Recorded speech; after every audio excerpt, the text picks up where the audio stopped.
ইতিমধ্যে আসন্ন ত্রিস্তরীয় পঞ্চায়েত নির্বাচনকে সামনে রেখে ঝোড়ো প্রচারে নেমেছে বিজেপি দল। ত্রিস্তরীয় পঞ্চায়েত নির্বাচনের জন্য মনোনয়নপত্র জমা দেওয়ার পর নির্বাচনী প্রচারে কোমর বেঁধে মাঠে নেমে পড়েছে বিজেপি দল। নির্বাচনকে সামনে রেখে উত্তর ত্রিপুরা জেলা পরিষদের ২ নম্বর আসনের বিজেপি মনোনীত প্রার্থী মামনি রায়ের সমর্থনে চুড়াইবাড়ি, কদমতলা, বাঘন, কালাগাঙ্গের গ্রাম পঞ্চায়েতের বিভিন্ন ওয়ার্ডে জনসম্পর্ক করে যাচ্ছেন। মঙ্গলবার চুড়াইবাড়ি ৬ নম্বর ওয়ার্ড এলাকায় বাড়ি বাড়ি জড়ো প্রচার অনুষ্ঠিত হয়। এবার কদমতলা, চুড়াইবাড়ি এলাকায় একাধিক সভা ও ঝোড়ো প্রচার অনুষ্ঠিত হচ্ছে ওনার নেতৃত্বে। চুড়াইবাড়ি গ্রাম পঞ্চায়েতের ৬ নম্বর ওয়ার্ড এলাকায় ওয়ার্ডের মনোনীত প্রার্থীদেরকে সাথে নিয়ে সকাল থেকে বাড়ি বাড়ি ঝোড়ো প্রচার চালিয়ে যাচ্ছে পদ্ম বাহিনী।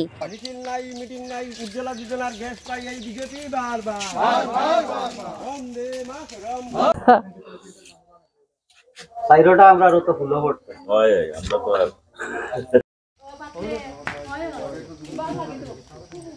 রাও মেম্বার কই সামনে দাও না পরিচয় দাও।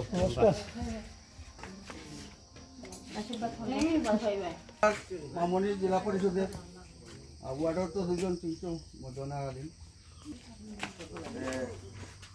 8 তারিখ ভোট জেলার 4টা ভোট আমরা পাই না পাইছো দাও ভাই।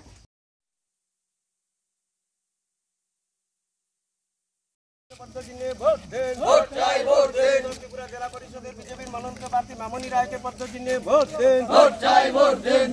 মামনি রায়, আমি জেলা পরিষদের একজন মনোনীত প্রার্থী। আজকে আমি চুড়াইবাড়ি পঞ্চায়েতের অন্তর্গত 2 নং ওয়ার্ডে 6 নং ওয়ার্ডে সকাল থেকে ডোর টু ডোর করছি এবং আমার পঞ্চায়েত করছে চুড়াইবাড়ি, বাগন, কদমতলা, কালাগাঙ্গের পাড়। এই 4টা নিয়েই আমার 2 নং আসন। আমরা সারা তো ভালোই পাচ্ছি। আপনার সারা ভালো পাওয়ার কারণ হলো আমাদের মোদিজি, উনি মানুষের জন্য এত কাজ করে গেছেন। তো সেই হিসাবে আমাদের সারা তো খুবই ভালো পাচ্ছি। যার বাড়িতে যাচ্ছি আমরা সবাই বলছি আমরা ঘর পেয়েছি, টয়লেট পেয়েছি, কিষাণ সম্মান নিধি পাচ্ছি, ভাতা পাচ্ছি। তাহলে আমরা তো মোদিজিকেই আমরা ভোটটা দেব। হ্যাঁ, পারবো তো, আমার আশা একদম। কদমতলা থেকে ভানুচন্দ্রের রিপোর্ট, ত্রিপুরা পাইওনিয়ার।